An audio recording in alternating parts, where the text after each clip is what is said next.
இந்த மாதிரி வீடியோஸ் எதுவும் பார்த்து லேப்டாப் நீங்களே சர்வீஸ் பண்றீங்க, ஓப்பன் பண்ணி செக் பண்ற மாதிரி சுச்சுவேஷன் வந்துச்சுன்னா இந்த மாதிரி ஒரு சின்ன சின்ன கேர் எடுங்க ஃப்ரெண்ட்ஸ். ஏன்னா இதுல direct connection mother board panel நம்ம ரிமூவ் பண்ண உடனே ஃபர்ஸ்ட் என்ன பண்ணலாங்கிறது பார்ப்போம். நீங்க பேக்கேஜ் ரிமூவ் பண்ண உடனே இப்போ வரக்கூடிய நியூ மாடல் கூட பேட்டரி கனெக்டருக்கு ஒரு லாக் கொடுத்துருக்காங்க. இந்த லாக்கை நீங்க அன்லாக் பண்ணாம ஓப்பன் பண்ணீங்கன்னா இந்த டெர்மினல் பாயிண்ட்ஸ் உடைய வாய்ப்பு நிறைய இருக்குது. ஸோ ஃபர்ஸ்ட் இதை அன்லாக் பண்ணிட்டு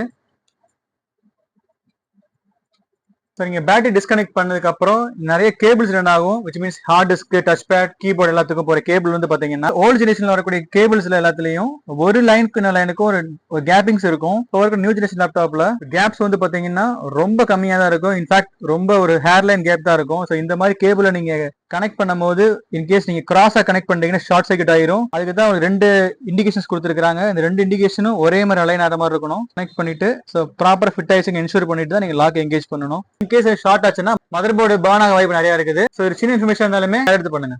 தேங்க்யூ.